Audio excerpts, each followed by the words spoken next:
person climbs up a escalator at 60 seconds. He is standing on the same. He is standing on the same. But escalator running with. ये नाम लड़कियाँ नहीं करेंगे आप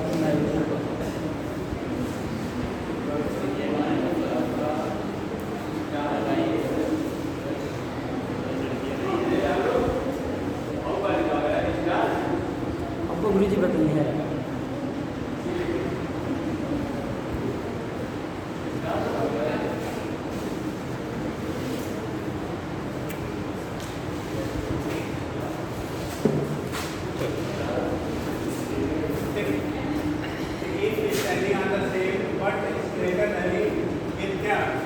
Constant velocity, it takes 40 seconds. How much time is taken by the person to walk up in the moving escalator? कितने आगे person अगर केवल पर्सन बेटा ऊपर क्लाइंब करता है तो उसको कितना सेकंड लगता है? 60 सेकंड लगता है. अगर escalator on the same but escalator running with ठीक है constant velocity, it takes 40 seconds. अगर वही स्केलेटर अपने केवल चलता है तो उसको 40 सेकंड लगते हैं. तो अगर दोनों चले साथ साथ मतलब स्केलेटर भी ऊपर की तरफ जाए और पर्सन भी क्या करे ऊपर की तरफ जाए तो उस कंडीशन में से कितना टाइम लगेगा तो निकालो बेटा. मान लो कि हाइट जो है जो भी हाइट कवर करना है वो एच है. क्या है एच है क्योंकि कॉन्स्टेंट स्पीड से जा रहा है. यहाँ पे एक्सीलरेशन वगैरह नहीं दिया है. अगर एक्सीलरेशन वगैरह बेटा डिफाइंड नहीं है गिवन नहीं है तो उस कंडीशन में क्या मानेंगे हम 10 कॉन्स्टेंट मानेंगे. क्या मानेंगे? कॉन्स्टेंट मानेंगे. ठीक. तो इस केस में यहाँ से जब आप फाइंड करोगे तो टाइम जो लेंगे आप क्या लेंगे आप टाइम. तो पहला ले लो T1 ठीक. एच अपान कितना है V मान लो V ये पर्सन का हो गया. दूसरा T2 ले लो. T2 की वैल्यू एच अपान V किसका हो जाएगा? स्केलेटर का हो जाएगा. तो ये T1 की वैल्यू एच अपान V पर्सन हो गया. T2 की वैल्यू एच अपान V क्या हो गया? स्केलेटर हो गया. अब कहा क्या जा रहा है इसके लिए T1 की वैल्यू पहले 60 सेकंड दिया गया था. कितना था? 60 सेकंड दिया गया. तो पहले क्वेश्चन से आप क्या करिए यहाँ से BT की वैल्यू निकालो पर्सन का तो एच अपान 60 हो जाएगा. दूसरा वाला V स्केलेटर का निकालो एच अपान कितना है 40 है. तो ये दोनों का हमने क्या कर लिया कैलकुलेट करा वेलोसिटी. दोनों साथ साथ चलेंगे तो दोनों ही उस डिस्टेंस को कवर करेंगे. तो यहाँ पे जब टोटल वेलोसिटी रिलेटिव निकालोगे क्योंकि दोनों साथ साथ मोशन कर रहे हैं तो उस कंडीशन में क्या होगा PT प्लस BL से बराबर हो जाएगा. PT की वैल्यू एच अपान बेटा 60 है और इसकी वैल्यू कितनी है एच अपान 40 है. दोनों का आप ऐड कर लेंगे तो एलसीएम आप ले लो 120 आएगा. कितना आएगा? 120 आएगा. तो यहाँ पे क्या होगा 60 होगा तो ये हो गया 2H और ये हो गया बेटा 3H. टोटल वैल्यू आ गई 5H अपान कितना 120. ये रिलेटिव वैल्यू मिलेगी मतलब टोटल जो वेलोसिटी मिलेगी वो वैल्यू हमारी इतनी हो गई. अब यहाँ से आप निकालोगे तो ये आएगा 120. ये टोटल हमारा रिलेटिव निकल गया. अब टाइम निकालना है तो टाइम की वैल्यू कैसे लगा दोगे? हाइट उतना ही कवर करना है. हाइट क्या करना है? सेम कवर करना है. एच अपान V रिलेटिव जो वैल्यू मिलेगी एच की वैल्यू एच है V रिलेटिव की वैल्यू बेटा 5H अपान कितना 120 है. एच एस कैंसिल ये ऊपर सेट हो जाएगा तो 120 अपान कितना 5 हो गया बचा कितना 420 हो गया. 4 कितने सेकेंड में अगर वो स्केलेटर और पर्सन दोनों मूव करेंगे ऊपर की तरफ ठीक तो 24 सेकेंड में उस हाइट को अटेन कर लेंगे. सेम हाइट को 24 सेकेंड में क्या करेंगे वो कवर कर लेंगे. अगर स्केलेटर और क्या पर्सन दोनों ही साथ साथ में क्या कर रहा है आपका मूव कर रहा है. समझ गए? हम क्वेश्चन में नहीं समझे तो पहले तब नहीं लगा अच्छा हिंदी में ऐसे कह देंगे बेटा कि एक कोई हाइट पर्टिकुलर है अगर पर्सन केवल चल के ऊपर तक जाता है तो उसको 60 सेकेंड लगता है. कितने सेकेंड? 60 सेकेंड में चल के खुद पहुँच जाता है अगर किसी के हेल्प नहीं लेता. अगर किसी स्केलेटर मतलब अब बोलते हैं स्केलेटर जैसे लिफ्ट होता था वैसे सेकंड फॉर्म आपका क्या है स्केलेटर है. प्लेटफॉर्म पर रेलवे स्टेशन पे चले जाइए बस्ती में भी एक लग गया है. पहले नहीं हुआ करता था बट अब लगा है.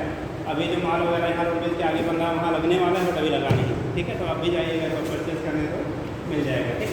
तो यहाँ पर कंडीशन क्या है कहा गया जब वो खुद अकेले चला था स्केलेटर बंद था तब उसको 60 सेकंड लगा था ऊपर पहुँचने में हाइट. और जब स्केलेटर चल रहा था केवल एक पर्सन उस पर खड़ा हो गया तब उसको कितना लगा 40 सेकंड लगा. बोला कि स्केलेटर भी चल रहा है और पर्सन भी उस पर अपनी स्पीड से क्या कर रहा है चल रहा है. अब दोनों की स्पीड जुड़ जाएगी ना सेम डायरेक्शन में जा रहे हैं यहाँ पे तो कंडीशन आपका टोटल स्पीड हमने वैल्यू निकाल दिया टाइम निकालना था, हाइट उतना ही कवर है, दोनों साथ साथ चल रहे हैं तो दोनों के जो वेलोसिटी आएगी नीचे वहाँ से जोड़ के वैल्यू कैलकुलेट कर लेंगे। ठीक, आसान था क्वेश्चन पर जी, खाली समझ नहीं पाए। और बाकी चीज़ें ऐसे भी नहीं करते हैं।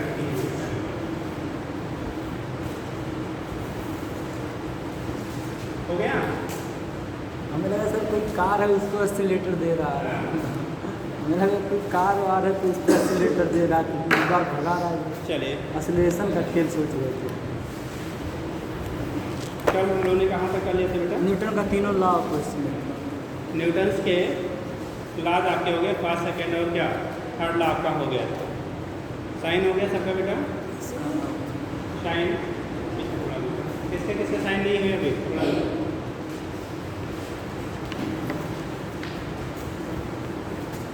तो बोला क्या गया आपको, क्या जो मोशन आपका हो गया था क्वेश्चन, आप मोशन आपको बता दिया गया था फर्स्ट सेकेंड थर्ड लॉ।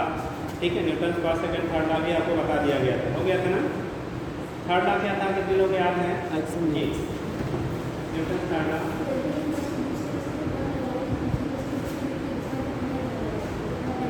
जितना पहले वाले में लगाया, पक्का?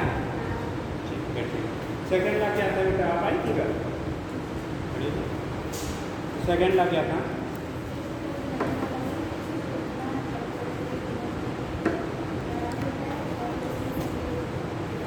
संवेग परिवर्तन के rate of change of momentum, संवेग परिवर्तन की दर के बराबर। कल फर्स्ट लॉ आप थे ना कल? फर्स्ट लॉ क्या था बेटा?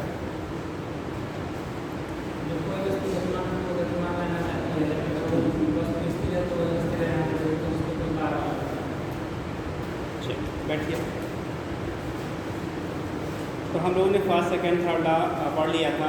ठीक है, first law second law third law तीनों आपके हो गए थे। ठीक है, ये चीज़ें यहाँ पर आपने देख लिया था। ठीक, नेक्स्ट रीडिंग करेंगे।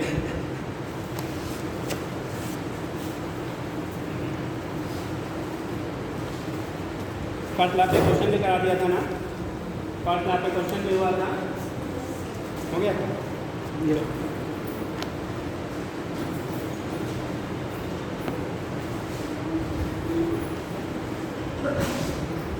थोड़ा सा ऐसे समझ लीजिए, जो हम लोग करते हैं बेटा, फोर्सेस की बात करते हैं, क्योंकि वर्क करने के लिए हमें फोर्स अप्लाई करना पड़ेगा। कोई भी अगर वर्क हो रहे हैं किसी सिस्टम पे, तो आपको वहाँ पे क्या लगाना पड़ेगा, ये फोर्स अप्लाई करना पड़ेगा। ठीक, अब अगर फोर्स आप अप्लाई कर रहे हो, क्या अप्लाई कर रहे हो, फोर्स अप्लाई कर रहे हो बेटा, तो बॉडी क्या करेगी, मोशन स्टार्ट करेगी।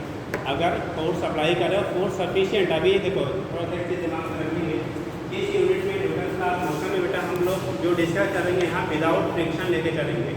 मतलब अभी जो सर्फेसेस हम लोग कंसीडर करेंगे वो सब फ्रिक्शन लेस होगा, किसी सर्फेस पे कोई फ्रिक्शन नहीं होगा। ठीक है, तो अभी जो हम लोग स्टडी कर रहे हैं वो फ्रिक्शन लेस सर्फेसेस की मतलब ऑलवेज जो स्मूथ मान के चलेंगे। बट प्रैक्टिकली ऐसा कोई सर्फेस आप डिजाइन नहीं कर सकते हैं जो कम्प्लीटली कैसा हो, फ्रिक्शन लेस। कोई भी सर्फेस ऐसा आप डिजाइन नहीं कर सकते हैं जो कम्प्लीटली कैसा हो, फ्रिक्शन लेस हो। तो अभी जो हम लोग स्टडी यहाँ करेंगे बेटा, वो फ्रिक्शन लेस सर्फेस ही एज्यूम करके करेंगे न्यूटन लॉ ऑफ मोशन में।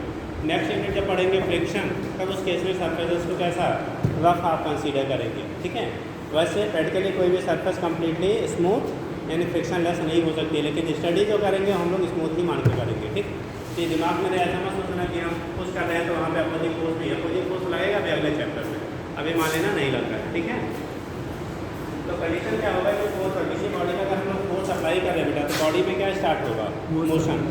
अब मोशन स्टार्ट करने का अगर वो हॉरिजॉन्टल सरफेस पे है, हॉरिजॉन्टल स्मूथ सरफेस पे बॉडी अगर आपकी प्रेजेंट है बेटा, तो ऑलवेज मोशन स्टार्ट करेगा, चाहे फोर्स की वैल्यू हाई लार्जर हो या स्मॉलर वैल्यू, मतलब फोर्स की वैल्यू कुछ भी हो, अगर बॉडी स्मूथ हॉरिजॉन्टल सरफेस पे रखा है तो ऑलवेज उसमें मोशन क्या करेगा, स्टार्ट करेगा। जैसे बॉडी हमने लिया बेटा, ये हॉरिजॉन्टल सरफेस पे आपने रखा, या फिर इसका माप क्या है, फोर्स लगाया या माप। अगर ये सरफेस ध्यान रखना है हमेशा हम लोग यहाँ पे क्या मानेंगे बेटा, लिखें ना लिखें, अंडरस्टूड है सरफेसेस आर ऑलवेज स्मूथ। अगर स्मूथ है और फोर्स आप हॉरिजॉन्टली अप्लाई कर रहे हैं तो इस बॉडी में ऑलवेज मोशन होगा, बॉडी चाहे जितनी भी बॉडी। ठीक, तो उस केस में क्या होगा, एफ की वैल्यू जो होगी, एफ इक्वल टू सबसे सिंपलेस्ट कंडीशन हमारा बनता है एम इंटू ए। अगर एक्सीलरेशन आप निकालते हैं तो ए की वैल्यू एफ बाई क्या, एफ। ठीक, मतलब अगर फोर्स अप्लाई करते हैं किसी बॉडी पे तो उस केस में बॉडी अगर हॉरिजॉन्टल स्मूथ सरफेस पे रखा गया है तो ऑलवेज वहाँ पे क्या डेवलप होगा, एक एक्सेलेरेशन डेवलप होगा, और वो एक्सेलेरेशन फोर्स और अप्लाइड क्या जो अप्लाइड फोर्स है और उसके मास के रेशियो पे क्या होगा, इक्वल होता है। तो यहाँ से आप रिप्रेजेंट कर ले सकते हैं कि बॉडी में कितना आपका एक्सेलेरेशन डेवलप होगा, तो A=F/m करके हम लोग कैलकुलेट कर लेते हैं। लेकिन अगर सरफेस आपका इंक्लाइंड है, इंक्लाइंड का मतलब क्या है, हिंदी में पढ़ते होंगे आनंद पर, आनंद बोला जाता है बेटा, इनत पे हिंदी में क्या बोलते हैं हिंदी वालों, हाँ आनंद, आनंद ठीक हिंदी में जो भी है बेटा इंक्लाइंड सरफेस है, अगर एंगल ऑफ इंक्लाइनेशन थीटा दिया गया है, क्या है एंगल ऑफ इंक्लाइनेशन की वैल्यू जो है वो थीटा दी गई है, ठीक। तो इस केस में इसका वेट तो आपका होगा क्या, वेट डाउनवर्ड काम करता है। किसी भी बॉडी पे अगर आप फोर्स अप्लाई करते हैं बेटा तो उस पर वेट जो होगा वो ऑलवेज क्या होगा, डाउनवर्ड काम करेगा। अब अगर ये एंगल ऑफ इंक्लाइनेशन आपका थीटा है, दैट मीन्स हॉरिजॉन्टल से जो इंक्लाइंड सरफेस है उसका एंगल कितना बना है आपका, थीटा है। इस कंडीशन में इसके वेट के दो कंपोनेंट होंगे, एक इनवर्ड कंपोनेंट होगा और एक अराउंड सरफेस होगा, ठीक, डाउनवर्ड। प्लेन जो आपका इंक्लाइन उसके कहाँ पे होगा, वो डाउनवर्ड होगा। तो आपका इनवर्ड जो कंपोनेंट होगा ये कहलाएगा, हमेशा अगर ये एंगल थीटा है बेटा तो ये एंगल भी ऑलवेज थीटा होगा, बहुत एप्लीकेशन में आएगा, ध्यान रखेंगे। अगर इंक्लाइनेशन थीटा है तो जो वेट है, वेट का प्लेन के परपेंडिकुलरली इनवर्ड कंपोनेंट के साथ जो यहाँ पे एंगल बनेगा वो हमारा थीटा ही बनेगा, और थीटा के साइड का कंपोनेंट ऑलवेज जो होता है वो कॉस थीटा होता है, क्या होगा, क्रॉस कंपोनेंट है। अगर ये mg है तो इसका कंपोनेंट होगा mg cos थीटा, क्या होगा mg cos थीटा, ठीक। इधर वाला जो होगा वो होगा क्या आपका mg sin थीटा, तो ये mg sin थीटा हो गया, ये क्या हो गया आपका mg cos थीटा हो गया। अब देखो ये जो mg sin थीटा, देखो यहाँ पे क्या है, इसको हमें मूव कराने के लिए हमेशा एक फोर्स की रिक्वायरमेंट हुई, ठीक, फोर्स की क्या हुई आपकी रिक्वायरमेंट हुई, क्यों, क्योंकि यहाँ पे कोई भी अगर एक्सटर्नल फोर्स आप नहीं लगाओगे तो बॉडी में सेल्फ मोशन स्टार्ट नहीं होगा। जैसे हमने किसी भी मानो स्मूथ मान लेते हैं, इस पर कोई ऑब्जेक्ट को आप रख दिया जाए स्टेबल पे बेटा तो क्या मूव करेगा, नहीं मूव करेगा। बट अगर इंक्लाइंड सरफेस है, एक कॉपी तो जरा सपोज दैट ये मान लो एक कॉपी हमने लिया, अब ये ऐसे हॉरिजॉन्टल है सर, कॉइन मान लो ये कोई बुक इनकी है, कॉपी है, ठीक है, बुक है, ये ऐसे रखा गया है, ये स्मूथ सरफेस कंसीडर कर लिया, तो क्या मोशन होगा, क्या पॉसिबल नहीं है। फिलहाल ये स्मूथ एग्जैक्टली नहीं है, बट अगर एग्जैक्टली भी तो क्या होता है, ये स्मूथ होता है तभी इस पर कोई ऑब्जेक्ट आप रखते हैं तो ये मोशन अभी स्टार्ट नहीं होता, क्योंकि वो स्टैंडर्ड फोर्स इस पर डेवलप नहीं होता है। बट अगर हम लोग इसको क्या करें, इंक्लाइन किया, देखो जब इंक्लाइन किया तो ये बॉडी क्या करेगी, ऑटोमेटिक स्लाइड की, क्योंकि इसका वेट का एक कंपोनेंट आपका कितना काम कर रहा है, डाउनवर्ड काम कर रहा है, एक कंपोनेंट क्या हो रहा है उसका डाउनवर्ड लग रहा है, उसकी वजह से बॉडी नीचे की तरफ मूव करेगा। ये जो कंपोनेंट है mg sin थीटा, ये बॉडी को क्या करेगा, नीचे की तरफ मोशन के लिए रिस्पॉन्सिबल होगा। इसी फोर्स के वेट के इस कंपोनेंट की वजह से बॉडी नीचे की तरफ क्या करेगी,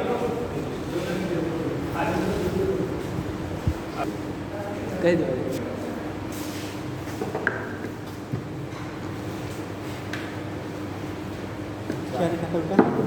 कोई बना चित्र बना,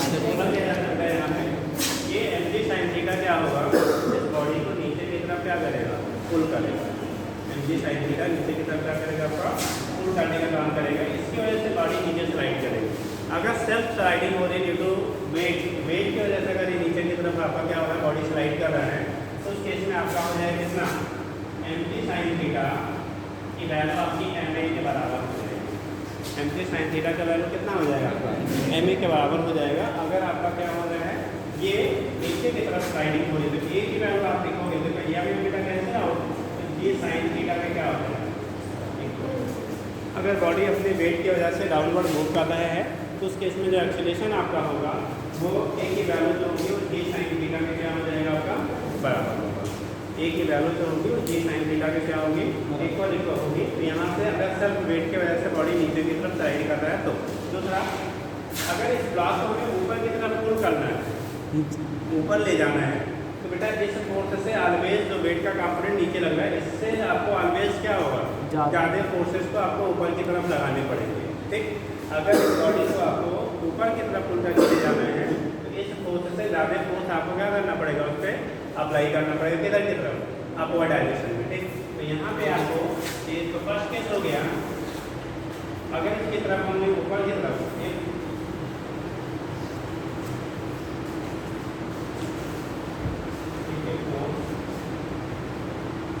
एक अप्लाई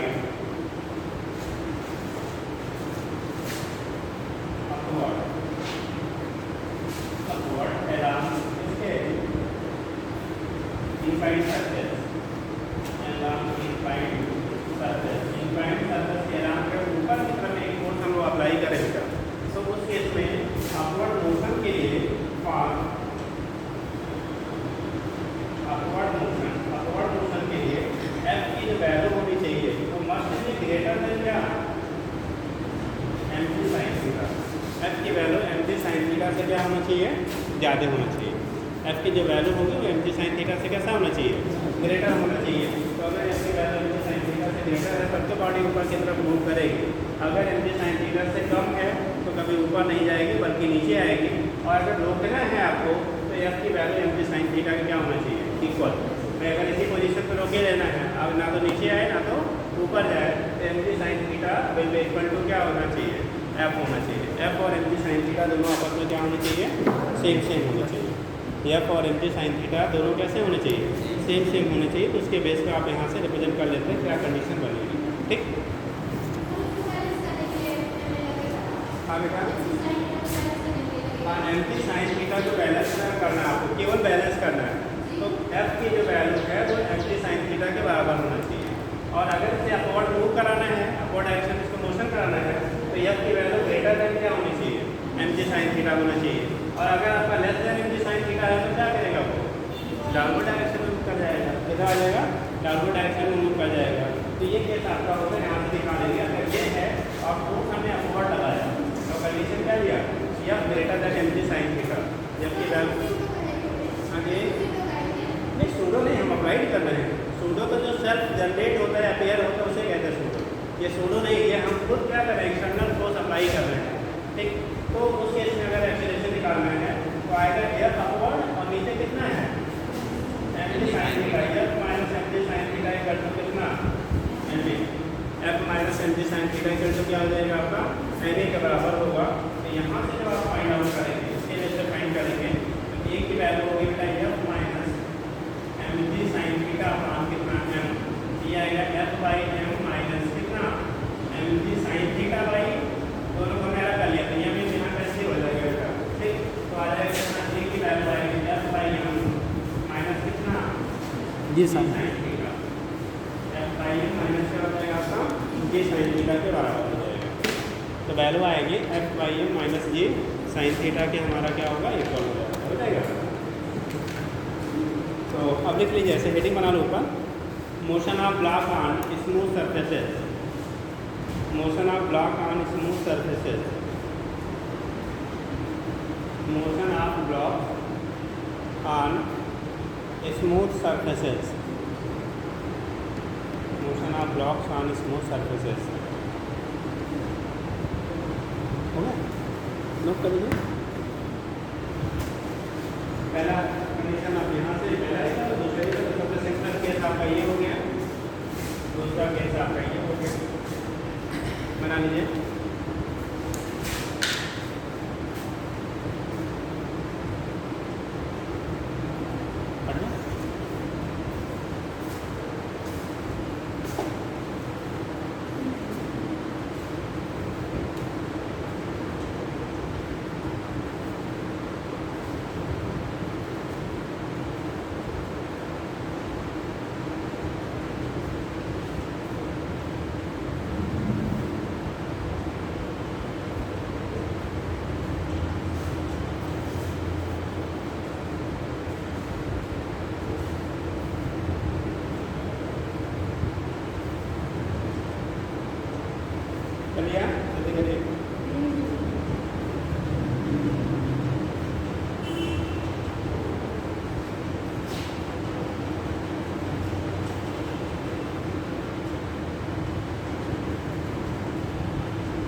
ये तो था बेटा सिंगल बॉडी अगर मूव करना है तो।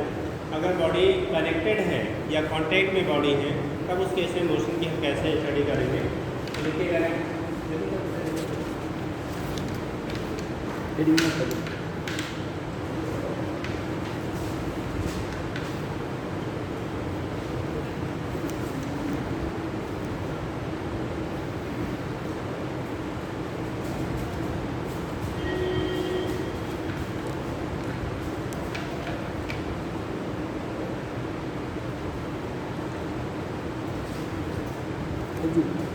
जी कोई सवाल ऐसा होता है जो आप बहुत प्रयास करें आप ना लगा पाएँ, तो ऐसा लगता है इस सवाल को कोई लगा ही नहीं पाएगा, ये सवाल गलत है, और कोई बहुत आसानी से लगा दे तो बड़ा अलग अजीब लगता है।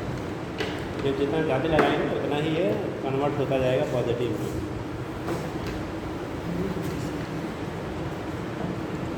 कहीं कहीं फाल्ट भी ऐसा नहीं है, आप देखिए क्वेश्चन तो कहीं कहीं है बट सभी में नहीं है ना, ऐसा नहीं हमें नहीं जो आ रहा तो सब गलत है ऐसा नहीं है। कुछ क्वेश्चन है जहाँ पे कंट्रोवर्सी है बट हर जगह नहीं। अब वो भी इक्के दुक्के, जैसे जो बुक्स हम लोग प्रिस्क्राइब करते हैं उनमें बहुत कम है, रेयरली मिलते हैं।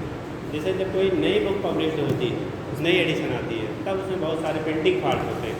ऐसा नहीं कि टीचर ने गलत लिख दिया है, टाइपिंग फॉल्ट हो जाता है बहुत सारी चीज़ें, और एक पॉइंट अगर गलत हुआ तो फिर उसके अर्थ के क्या आना हो जाएगी, फिर लगने नहीं है। और किसी भी क्वेश्चन को डायरेक्टली गलत कहना ये भी भाई, या तो एकदम सर्टन हो जाए हाँ ये रॉन्ग है, ठीक, तो तुरंत जैसे मान आपको आप मिले पहले दिन कहते आप बहुत ईमानदार हैं, अगले दिन कहते बहुत चोर हैं, तो ऐसा तो डिफाइन नहीं हो सकता है ना जब तक आपके बारे में पता नहीं चल जाए। चलिए हो गया बेटा। नेक्स्ट देखिए motion of block in contact. Motion of block in contact मतलब दो या दो से ज़्यादा बॉडी हैं, अगर एक दूसरे के कॉन्टैक्ट में है, एक दूसरे के क्या है कॉन्टैक्ट में है, और हम लोग उस पर फोर्स अप्लाई करके मूव करा रहे हैं, तब कंडीशन क्या होगा। ठीक, motion of blocks in contact.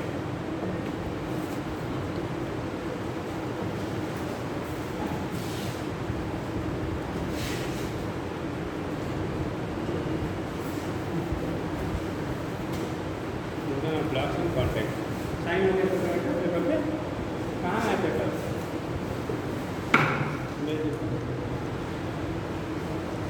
Motion of blocks in contact.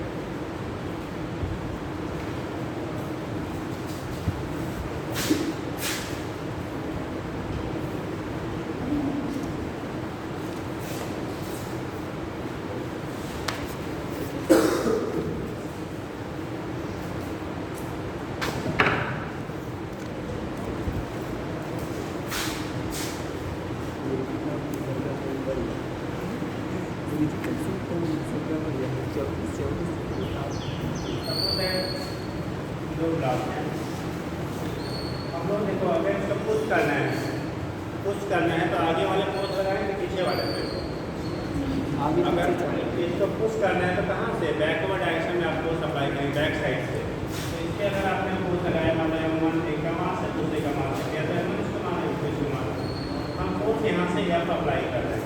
Surface में भी स्मूथ, सर्फेस हमेशा क्या लेंगे अभी स्मूथ सर्फेस से लेंगे। सर्फेस कैसा रहेगा आगे स्मूथ सर्फेस की आप बात करेंगे। तो यह है M1 है, दूसरा क्या है आपका M2 है। तो इस केस में M1 M2 मार्केट है, और फोर्स हम जो अप्लाई कर रहे हैं तब कितना कर रहे हैं या फोर्स अप्लाई कर रहे हैं, कितना करेगा या फोर्स अप्लाई कर रहे हैं।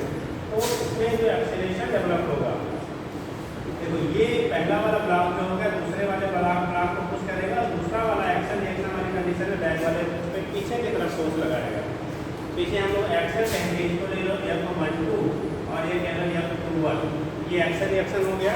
इस पर लगने वाला फोर्स या टोटल फोर्स कितना लगा रहे हैं F। अब देखो ये जो F12 है बेटा, ये सेकंड बॉडी को क्या करेगा आगे की तरफ पुश करेगा, और इस फर्स्ट बॉडी में कौन सा फोर्स आप लगा रहे हैं F लगा रहे हैं, जो दोनों को ले जाने काम करेगा। जैसे मान लो आप चार लोग खड़े होकर पीछे से हम पुश कर रहे हैं, हम पुश करेंगे तो हम चारों के मोशन के लिए रिस्पॉन्सिबल होंगे, लेकिन जो पहला बॉडी है वो आपकी टीम जो बचे उनके मोशन के रिस्पॉन्सिबल होगा, दूसरा वाला हमने अपने क्या दो के रिस्पॉन्सिबल होगा, और तीसरा वाला लास्ट वाले बॉडी के मोशन के रिस्पॉन्सिबल होगा। ठीक, तो यहाँ पे क्या करेंगे, इसको जब फोर्स लगाएंगे तो एक आता बेटा फ्री बॉडी डायग्राम FBD, मतलब बॉडी पे लगने वाला नेट फोर्स अगर हम रिप्रेजेंट करते हैं तो उसे कहा जाता है फ्री बॉडी डायग्राम कहा जाता है।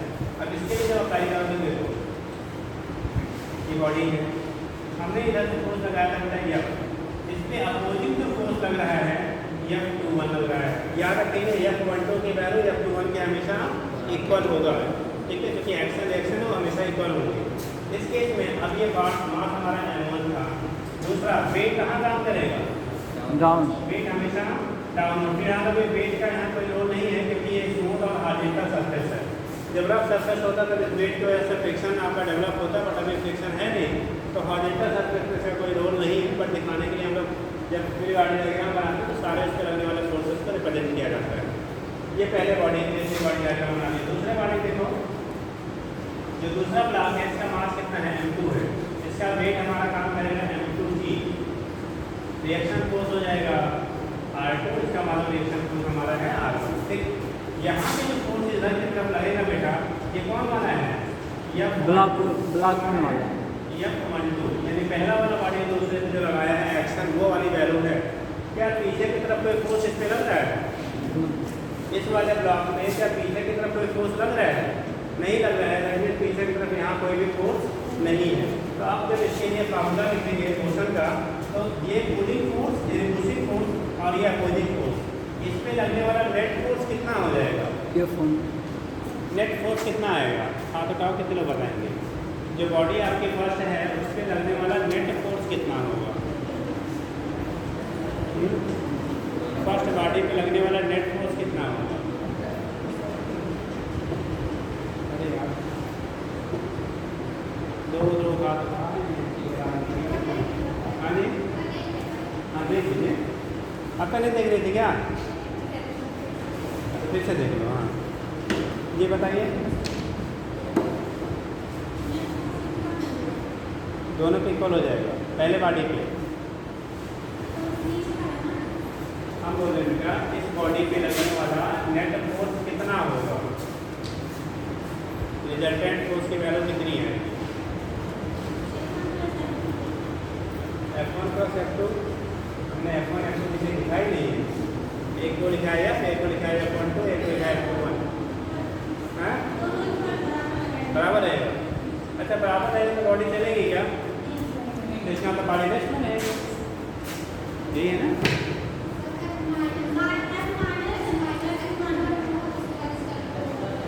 अब तक तो बोल रहे थे बराबर है, 0 हो गया, फिर ये हो गया। अरे बेटा हम फोन लगा रहे हैं और मुँह से देखो ऐसा शुद्ध हिंदी में कह लो, अगर हाथी जानते हैं ना, हाथी एलिफेंट, हाथी भी अगर स्मूथ सरफेस पे बैठा है, बैठी है, खड़ी है, सोई है, लेटी है, जैसे मर्जी वैसे है, उसको चींटी भी फिजिक्स के अकॉर्डिंग खींच सकता है अगर वो हॉरिजॉन्टल स्मूथ सरफेस है। ऐसे शुद्ध एग्जाम्पल याद रखना कि अगर हाथी है और क्या फ्रिक्शनलेस सरफेस पे, फ्रिक्शनलेस हॉरिजॉन्टल सरफेस पे है, उसको एक चींटी भी खींच सकती है। आपको झूठ बोलना है, सही फिजिक्स झूठ ही बोलता है हैं। तो कंडीशन आपका क्या है कि फिजिक्स के अकॉर्डिंग अगर स्मूथ सरफेस और हॉरिजॉन्टल है, स्मूथ एंड हॉरिजॉन्टल है, कोई भी बॉडी चाहे जितनी बड़ी हो उस पर थोड़ा सा फोर्स लगाएंगे तो भी बॉडी मूव कर जाएगी। बात अलग है कि फोर्स कम रहेगा तो एक्सीलरेशन कम होगा, फोर्स ज़्यादा रहेगा तो एक्सीलरेशन ज़्यादा होगा, बट मोशन स्टार्ट हो जाएगा। ठीक है, यहाँ पे हम लोगों ने यह फोर्स लगा के इसको पुश कर रहे हैं और ये स्मूथ सरफेस पे है, तो ऑलवेज ये दोनों बॉडी क्या करेंगे, मूव करेंगी, वो रेस्ट में नहीं रहेंगे। ठीक, अरे पीछे से ही खाली लगाया जा रहा है, आगे से कोई फोर्स नहीं लगाया जा रहा है, रोकने वाला कोई यहाँ फोर्स नहीं, खाली क्या है उसको पुश करने वाले। तो हम लोग ने एक्शन रिएक्शन लिखा है ना बीच में कि ये इस पर कितना लगाएगा। जैसे आप दोनों बेंच पे बैठी हुई है, ये तीसरा जाके आपको धक्का दे, तो आपको धक्का देंगे तो क्या उन पर बल नहीं रहेगा, उन पर भी लगेगा ना, जैसे आप लोग वो भी मूव करेंगे तो उन पर आप कितना लगाओगे बल, ठीक, आपके द्वारा उन पर कितना फोर्स लगेगा, वो है एक्शन रिएक्शन। ये ठीक, ये बराबर और विपरीत इन दोनों पे होगा, ये नहीं था। ठीक, बेटा समझ गया। तो यहाँ पे होगा बेटा नेट फोर्स की जो वैल्यू आएगी F माइनस F21, यहीं पे लिख लेना F12 mod of F12 equal to mod of F2, दोनों की वैल्यू बराबर है। इसको हम लोग F डैश मान लेते हैं यार, कंफ्यूजन ही खत्म ना। F12 और F21 बराबर होगा, उसकी वैल्यू में क्या मान लिया F डैश, तो अब यहाँ सीधे लिख रहे हैं क्या F minus F dash equal to कितना, यही हम सीधा यहाँ लिख रहे हैं क्या F डैश, यहाँ भी लिखेंगे क्या F डैश। ठीक, हमें कंफ्यूजन हुआ ना, F12 F21 बराबर होगा, मान लिया हमने F डैश के बराबर है।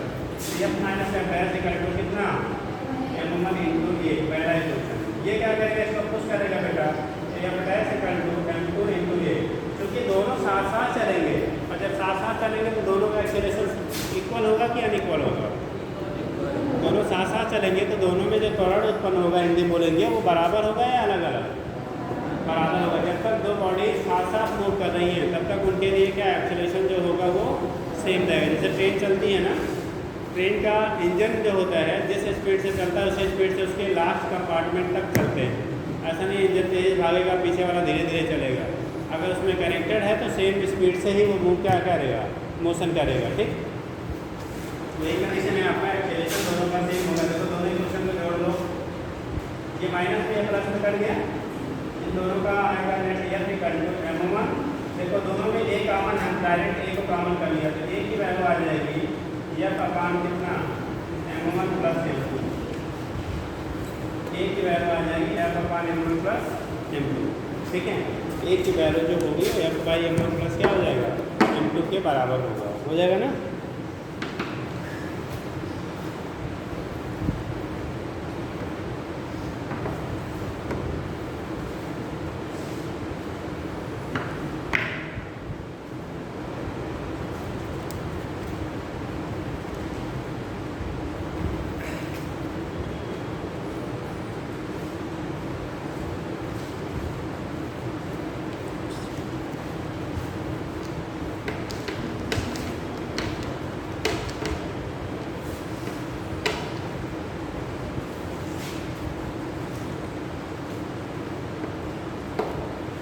हो गया।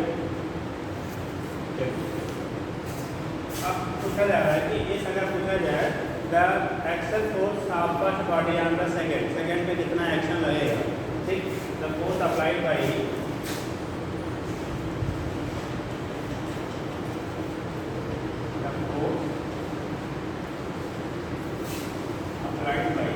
किसके द्वारा, ब्लॉक फर्स्ट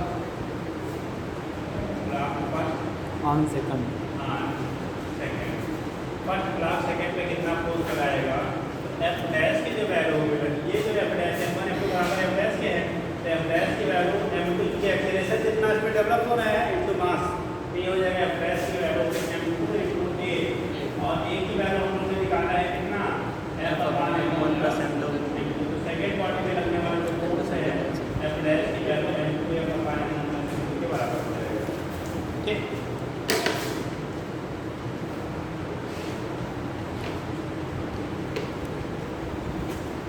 जिनको भी लाइब्रेरी में जाना है भैया कार्ड बनवा लीजिए। ठीक, और जाके वहाँ बुक्स आपको घर ले जाने के लिए नहीं मिलेंगी, वहाँ जिसको भी जाना है जाके नाम से पढ़ सकते हैं। ठीक, हाँ बेटा, हाँ कार्ड भी बनाएंगे, उससे करता सकता वही। हाँ जी, बिना कार्ड के नहीं है वो। क्या हुआ, आप बिना कार्ड ही जाते हो तो आपकी जान पहचान होगी। हाँ, तो आप बताए थे बुक्स मिल जाती है, बता दिए थे। अच्छा, तो आपको वो वाली बुकें देते हैं,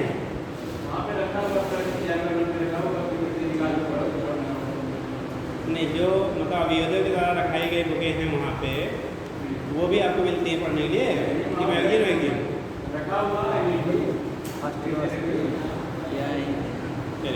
चलो तो हो सकता है पहले से एडिशनल और बुकें हों या यही हो, फिर नहीं कोई जाता है तो जो आए वही बहुत है ना। चलिए ठीक, फिलहाल आप कार्ड बनवा लेंगे तो ऑथेंटिक हो जाएंगे। ठीक है, हाँ बेटा, मूवी देखने जाना है कि पढ़ने जाना है, वहाँ तुम्हें बुक मिल रही तो वाईफाई की क्या ज़रूरत है जी। हाँ,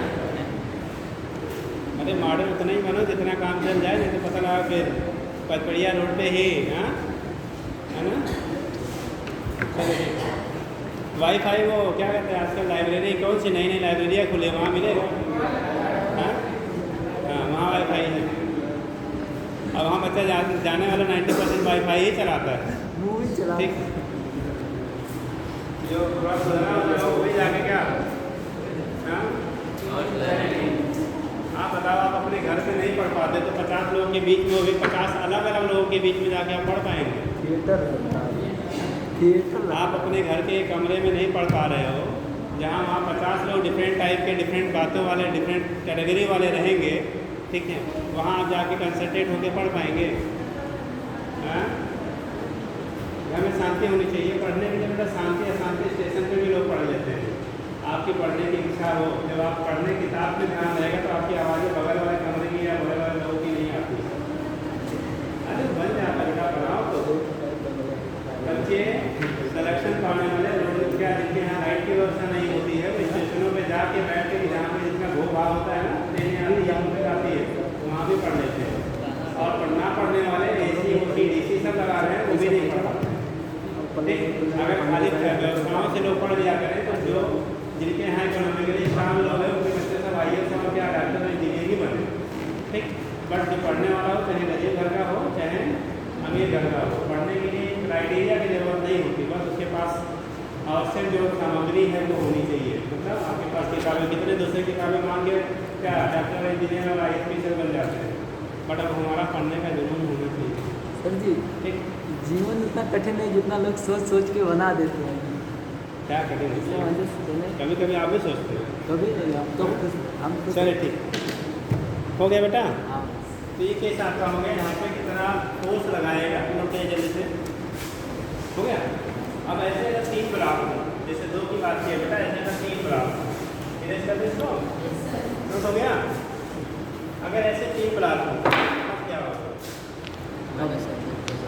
यह फोन पे थी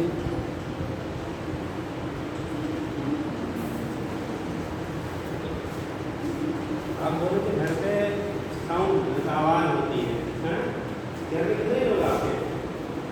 14 लोग हैं, वहाँ पे सैकड़ों लोग होते हैं। कैसे वहाँ पे आप, ठीक, खाली साइकोलॉजिकल क्या है, वो है अजीब बस।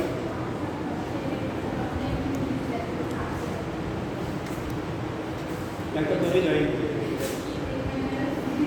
इसीलिए प्रमोट कर रही हो। कितना चाहिए, कितना चाहिए? हाँ बेटा, क्या बोला है ना? चलो देखो, बॉडीज हैं अलग अलग हैं,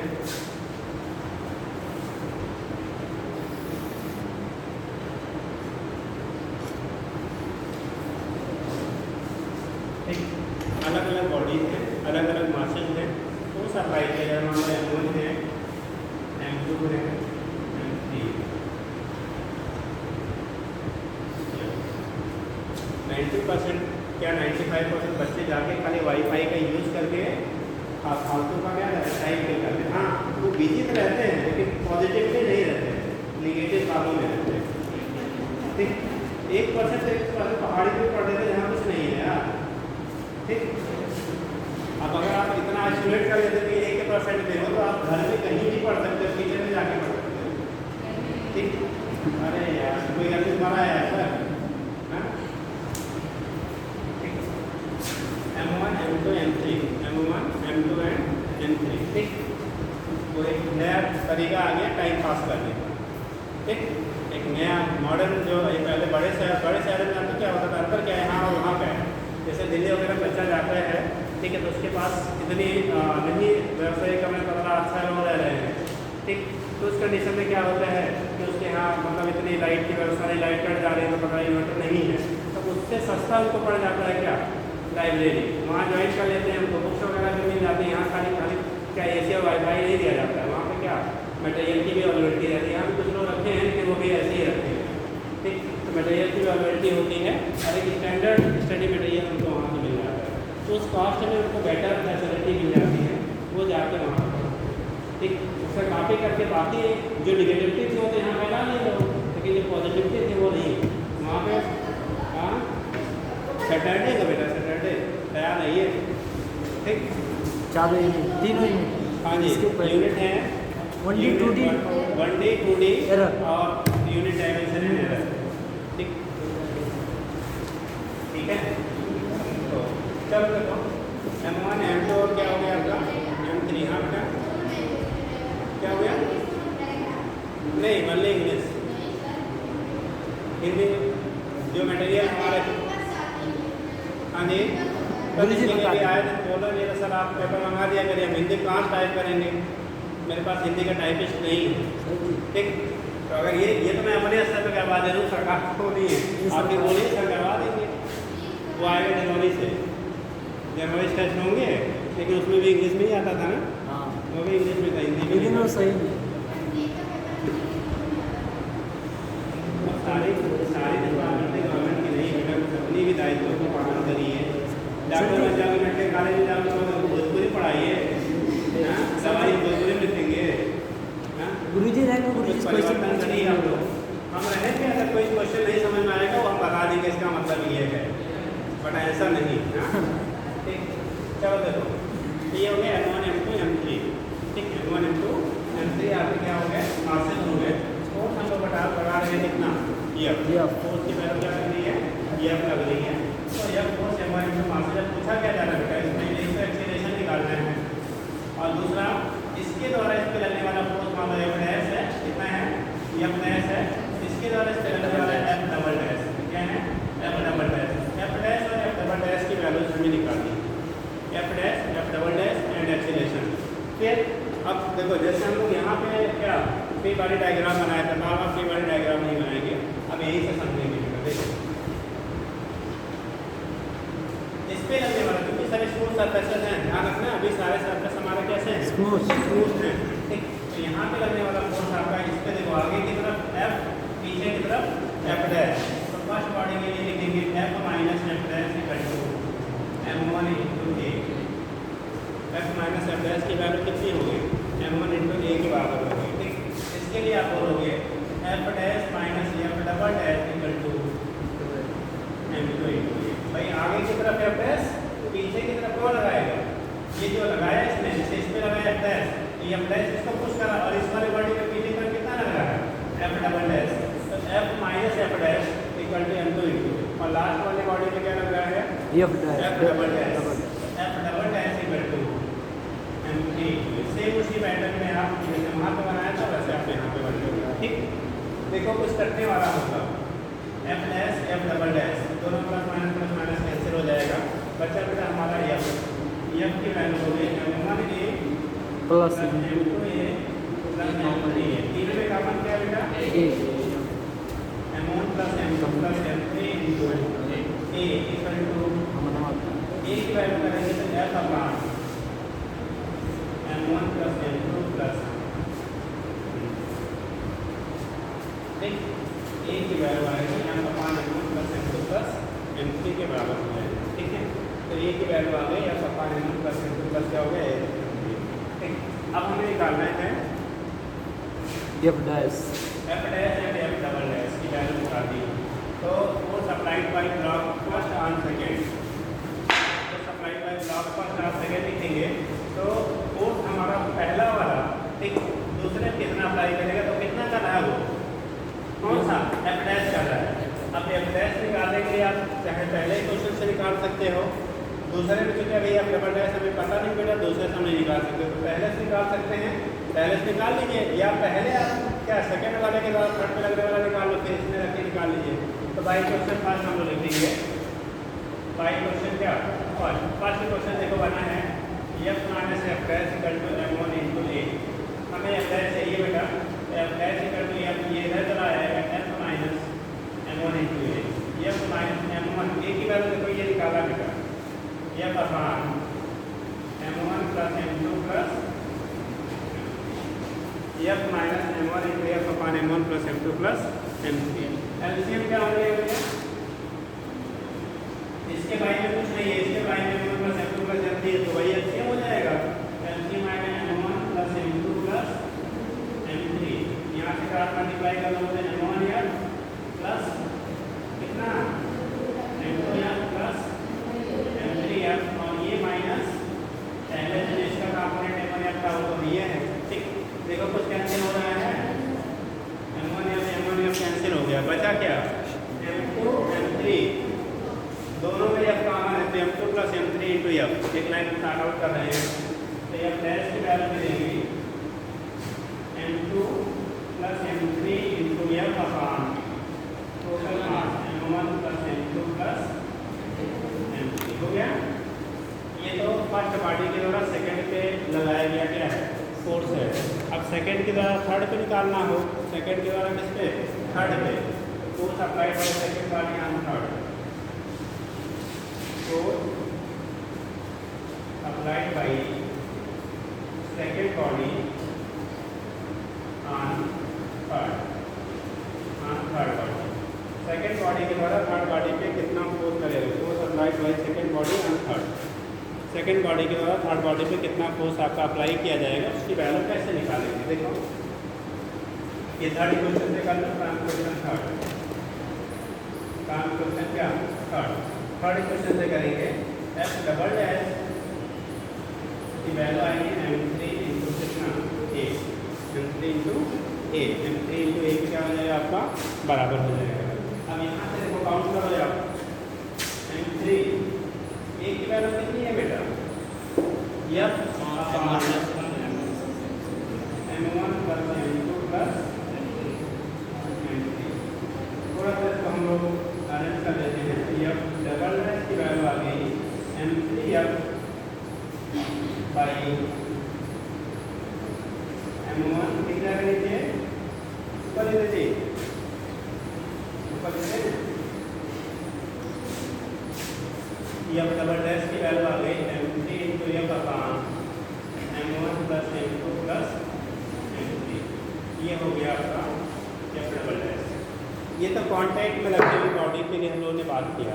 ऐसे ही जब बॉडी में एक दूसरे से जुड़े होंगे किसी स्ट्रिंग से, तो उसमें हम लोग टेंशन निकालते हैं। क्या निकालेंगे, टेंशन की वैल्यू क्या होगी उसको फाइंड किया जाता है। ठीक, तो पहले इसको नोट कर लीजिए, एक शॉर्टकट फार्मूला लिख लीजिए जो बिना लगाए हुए आंसर देता है। ठीक है, तो फिलहाल इसको पहले नोट कर लीजिए, तब फिर बताएं।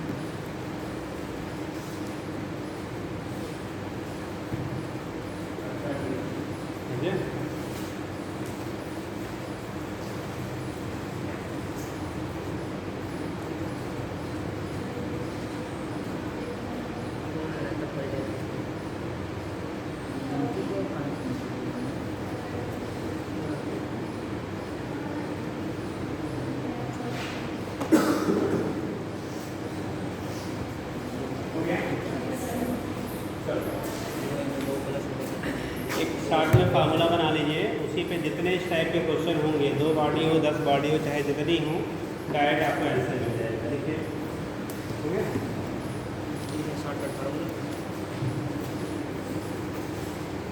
बोले अगर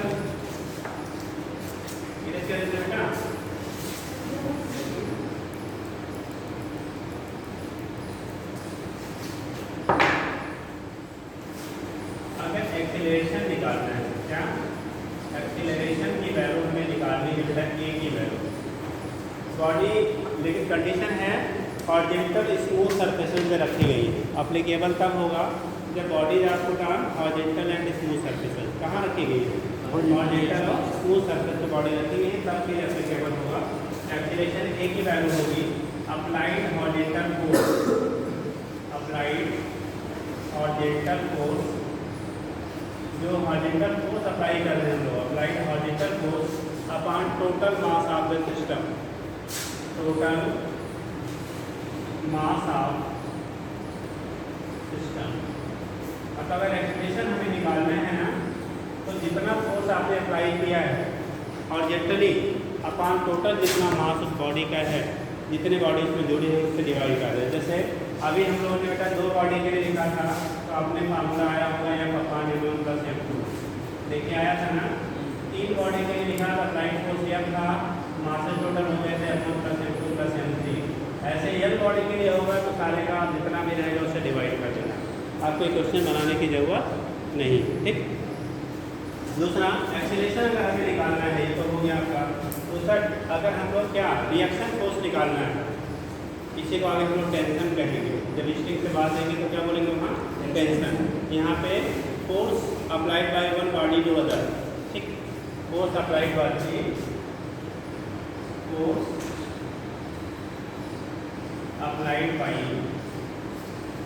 वन बॉडी टू अदर, एक बॉडी दूसरे पे कितना फोर्स, ठीक है, या एक्शन फोर्स कर दो, कुछ भी कर लो, फोर्स से लिखो, force applied by one body to other, एक बॉडी दूसरे वाले बॉडी पे कितना फोर्स अप्लाई करेगा।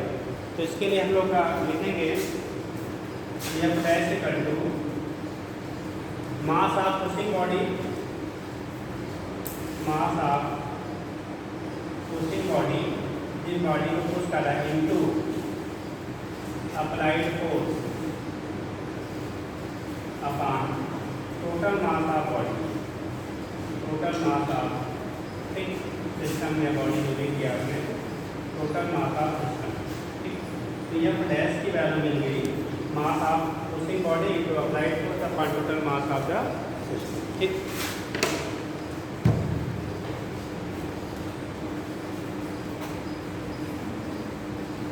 हो गया। अब कैसे यूज करोगे आप देखो, जैसे अभी हम लोगों ने दो बॉडी लिया था बेटा, ये ऑर्गेनाइज करें,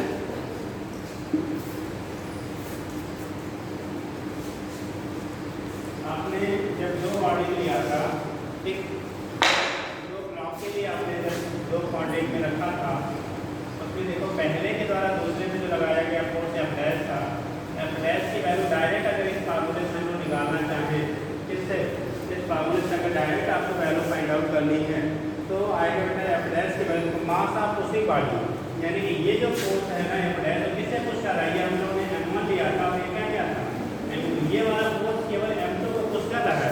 तो मास ऑफ पुशिंग बॉडी कितना, m2 इनटू अप्लाइड फोर्स कितना था, सर ये upon total mass of the body. देखो डायरेक्ट आपको रिजल्ट मिल गया।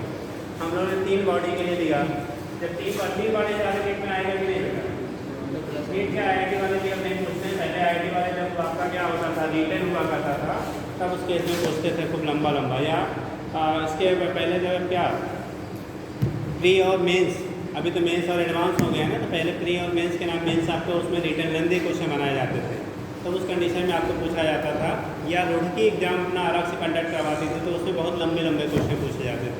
8 ही क्वेश्चन आपका हुआ करता था, आराम से 3 घंटे में लगाइए, ठीक, 8 IIT रुड़की वाले, हाँ हाँ, IIT अब रुड़की हो गई, पहले रुड़की के नाम से ही हुआ करता था, ठीक। तो बोला क्या गया, ये बॉडीज आपकी है, मासेज आपके हैं बेटा m1 m2 m3, हमने फोर्स अप्लाई किया F4 F, इसके द्वारा इसमें लगा था F डैश और इसके द्वारा इसमें लगाया गया था F डबल डैश। देखो हम लोग को अगर इसमें एक्सीलरेशन निकालना है, ये वैल्यू सीधे F अपॉन टोटल मास आप लगा लेते हैं m1 + m2 + m3। अगर आपको F डैश की वैल्यू निकालनी है, देखिए अब ये ध्यान देना है, F डैश किसको पुश कर रहा है, m2 को कि m3 को, या कि m2 और m3 दोनों को, F डैश किसको पुश करने का काम करेगा, m2 को, m3 को, या m2 और m3 दोनों को,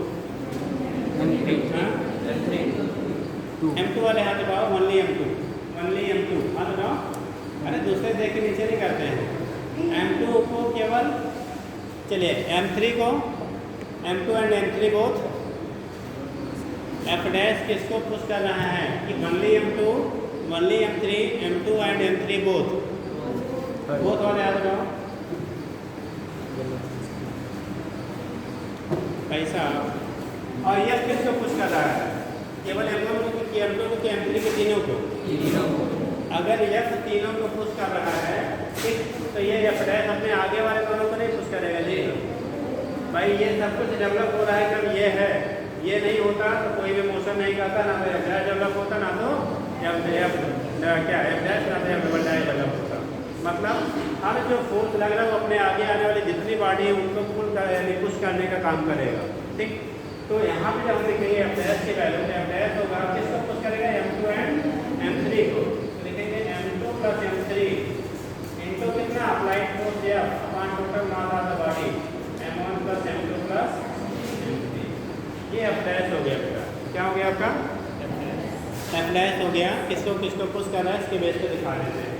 दूसरा F डबल डैश किसको पुश कर रहा है, केवल डबल डैश केवल M3 को पुश कर रहा है, तो मास हो जाएगा बेटा M3 इनटू अप्लाइड फोर्स किया अपॉन टोटल मास आप दबा दिया 1 + M2 + M3। देखो अभी हम लोगों ने 3 लाइन में 3 आंसर मिल गया और इसी 3 आंसर को अपडेट करने के लिए पूरा बोर्ड हमने भर के आपको समझाया था। आपका भी एक पेज भर गया होगा, है ना। तो और वहाँ पे अगर इक्वेशन बनाने में अगर कहीं भी आप प्लस माइनस का गड़बड़ किए तो आंसर गया। यहाँ पे थोड़ा भी अगर आप ध्यान रखेंगे तो गलत होने के कोई चांसेस नहीं है। बस किसको कौन पुश कर रहा है इतना पता होना चाहिए। अब ये नहीं कि अगर खाली M2 को पुश कराना दिखा दिए तो फिर गड़बड़ ही रहेगा, ठीक है। तो हर पीछे वाला उसके आगे जितने भी ब्लॉक होंगे वो सबको पुश करेगा, इतना आप ध्यान रखेंगे, ठीक। तो ये कंडीशन आपका हो गया कि अगर हम लोग कर रहे हैं तो कैसे साथ में बिना क्या पूरा साल के आंसर आप ऑब्टेन कर लेंगे। लेकिन इस मेथड का यूज़ केवल कॉम्पिटिटिव एग्जाम में करते हैं। जिनको 12th बोर्ड या कुछ बोर्ड के एग्ज़ाम देने हैं या यूनिवर्सिटी एग्ज़ाम देना, वहाँ यूज़ मत करना, कहेंगे पड़ोसी का आंसर छाप लिए हैं, ठीक। तो आप चीटर कहलाएंगे और यहाँ पे करेंगे तो आप विनर कहलाएंगे, इंटेलिजेंट कहलाएंगे। दोनों वही पर काम है, दोनों जगहों का मतलब क्या हो जाता है, बदल जाता है ना। क्वेश्चन हो गया।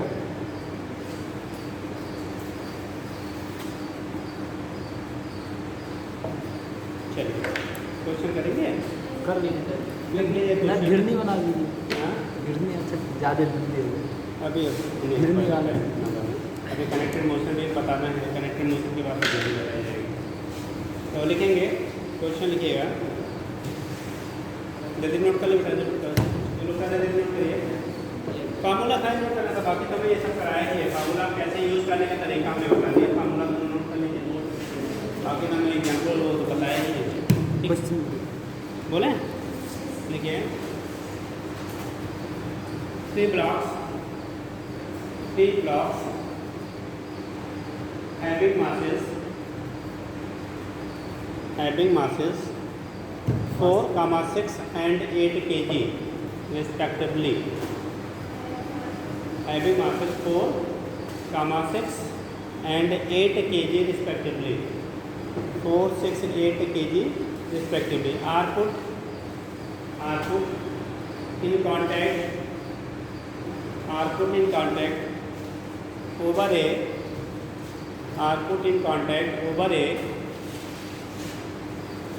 smooth horizontal surface. हो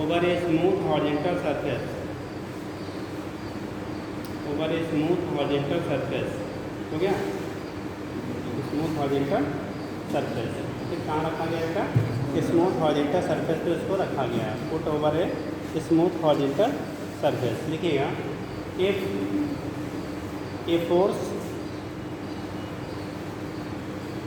50 न्यूटन is applied horizontally.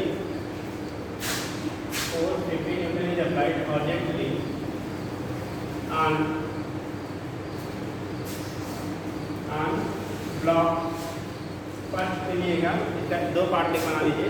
ए वाला पार्ट लेंगे, on block of mass 4 kg, और बी बनाइएगा ऑफ मास 8 kg। एक बार 4 किलोग्राम वाले पे लगाया और दोबारा 8 किलोग्राम वाले पे। जैसे ये है, ये 4 है, ये 6 है, अगला बेटा 8 kg। 4, 6, 8 था। एक बार इधर से फोर्स लगाया कितना, 50 न्यूटन। दोबारा सेकेंड केस में क्या कर रहा है, इन्हीं ब्लॉक को रख के आपकी बात को किधर लगा रहा है, इधर से लगा रहा है। वही 50 न्यूटन, कितने न्यूटन, 50 न्यूटन इधर से लगा रहा है। अब ये 8 kg हो गया, ये 6 kg है और ये हमारा 4 kg है। सब kg में है, फोर्स आपका न्यूटन में है। बोला गया है दोनों केसेस में, एक जब इसको लगाएंगे तो इसे फर्स्ट पार्टी बोलेंगे, इसे सेकंड बोलेंगे, इसे थर्ड बोलेंगे। इधर से लगाएंगे तो इसे फर्स्ट बोलेंगे, इसे सेकंड बोलेंगे, इसे थर्ड बोलेंगे। इधर से लगाएंगे तो इसे फर्स्ट मान लेना, ठीक। लिखिएगा then determine acceleration in both cases. Then determine acceleration in both cases. Acceleration in both cases. दोनों में acceleration क्या होगा उसकी वैल्यू बताना है. Determine acceleration in both cases and force applied by, या action force कह सकते हो. Action force applied by first body on second and second on third. First body on second and applied on क्या? First body on second and second on third. First body on second and second on third. First body के द्वारा second पे कितना apply किया जाएगा, second body के द्वारा third पे कितना अप्लाई किया जाएगा. ये दोनों केसेस में ए और बी में आपको लगा के लाएंगे या भी करेंगे. जल्दी से कर लीजिए. फर्स्ट बॉडी सेकंड पे कितना अप्लाई करेगा, सेकंड वाला थर्ड. एक केस यहाँ करिए, एक केस घर पे कर लीजिएगा. पहले वाला यहाँ कर लो, ये वाला यहाँ कर लीजिए, वो वाला घर पे करिए. डायग्राम बना लेना, मैं तो देखो उल्टा मारा रहा हूँ. जल्दी करिए.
हो गया.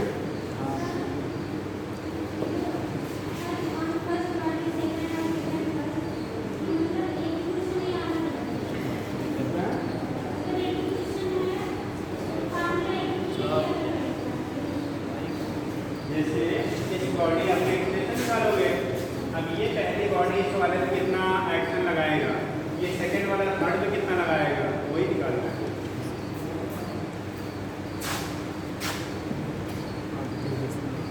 चलिए कर लेंगे. तो लेकर आगे कराते बेटा क्या, कनेक्टेड मोशन, मतलब बॉडी जो कनेक्ट की हुई है स्टिंग से उनका, और फिर motion of body with the help of pulley. Pulley के हेल्प से अगर हम लटकाते हैं बॉडीज़ को तब क्या होगा. ठीक, थोड़ा सा आप देख के आएंगे, क्वेश्चन वगैरह करके आएंगे. जो नहीं आया तो बता देंगे. तो ठीक है.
ऑन कर दीजिए।